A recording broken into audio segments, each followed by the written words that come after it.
আসসালামু আলাইকুম। এটিএন বাংলার সংবাদে সবাইকে স্বাগত জানাচ্ছি। আমি শারমিন সালাম। জাতীয় পর্যায়ে গৌরবোজ্জ্বল ও কৃতিত্বপূর্ণ অবদানের স্বীকৃতি হিসেবে প্রয়াত প্রধানমন্ত্রী খালেদা জিয়া সহ ১৫ জন বিশিষ্ট ব্যক্তি ও ৫ প্রতিষ্ঠানকে আজ স্বাধীনতা পুরস্কার ২০২৬ পদক তুলে দেবেন প্রধানমন্ত্রী তারেক রহমান। বিকেল ৪টায় ওসমানী স্মৃতি মিলনায়তনে এই পদক তুলে দেবেন প্রধানমন্ত্রী।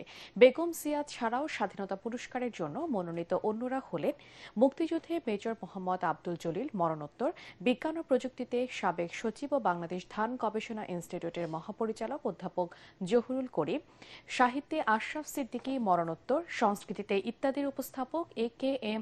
হানিফ সংকেত, বিশিষ্ট সংগীত শিল্পী বশির আহমেদ মরণোত্তর, ক্রীড়ায় দেশের টেবিল টেনিসের কিংবদন্তি জোবেরা রহমান লিনু, সমাজসেবায় গণস্বাস্থ্য কেন্দ্রের প্রতিষ্ঠাতা ড জাফরুল্লাহ চৌধুরী মরণোত্তর, সাইদুল হক রাজধানীর মাইলস্টোন স্কুল অ্যান্ড কলেজের যুদ্ধ বিমান দুর্ঘটনায় নিহত শিক্ষক মাহিরিন চৌধুরী মরণোত্তর, জনপ্রশাসনে কাজী ফজলুর রহমান মরণোত্তর, গবেষণা ও প্রশিক্ষণে মোহাম্মদ আব্দুল বাকি, অধ্যাপক এম.ই. রহিম ও অধ্যাপক ড সুকমল বড়ুয়া, পরিবেশ সংরক্ষণে প্রকৃতি ও জীবন ফাউন্ডেশনের চেয়ারম্যান এবং চ্যানেল আইয়ের পরিচালক আব্দুল মুকিত মজুমদার।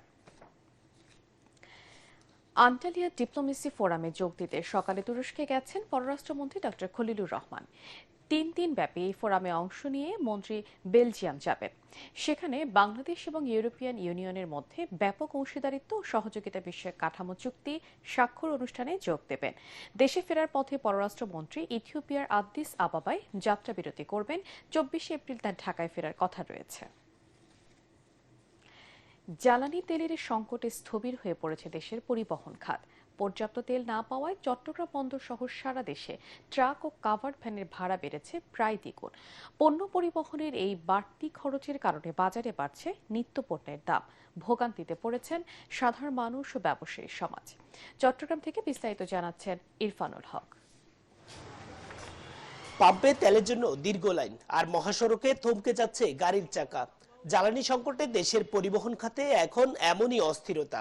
আগে যে ট্রাক চট্টগ্রাম থেকে ঢাকা যেতে ২৫,০০০ টাকা নিত, এখন সেখানে গুনতে হচ্ছে ৩৮,০০০ টাকা। অন্যদিকে ট্রেলারের ভাড়া বেড়ে দাঁড়িয়েছে ৭০,০০০-এ। পাম্পে গেলে আমাদের ৩০০ টাকা ৪০০ টাকা ৫০০ টাকা বাড়তি দিয়ে আমাদের তেল নিতে হইতেছে।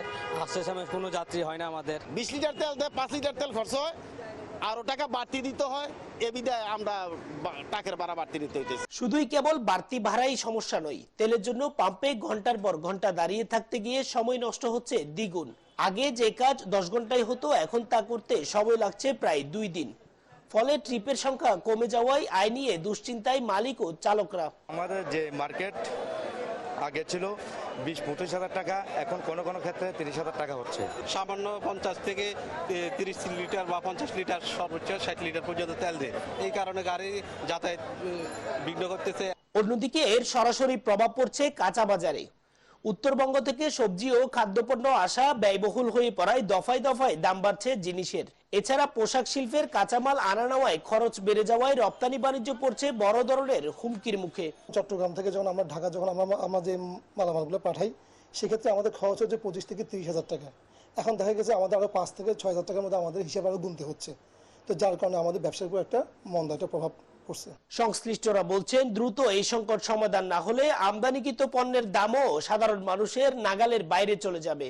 জ্বালানি তেলের এই সংকটের কারণে ঠিক যেভাবে পরিবহন খাতে ব্যয় বেড়েছে, তাতে নিত্যপণ্যের বাজারে এর প্রভাব পড়তে পারে, এমনটাই শঙ্কা করছেন সংশ্লিষ্টরা। ইরফানুল হক, এটিএন বাংলা, চট্টগ্রাম।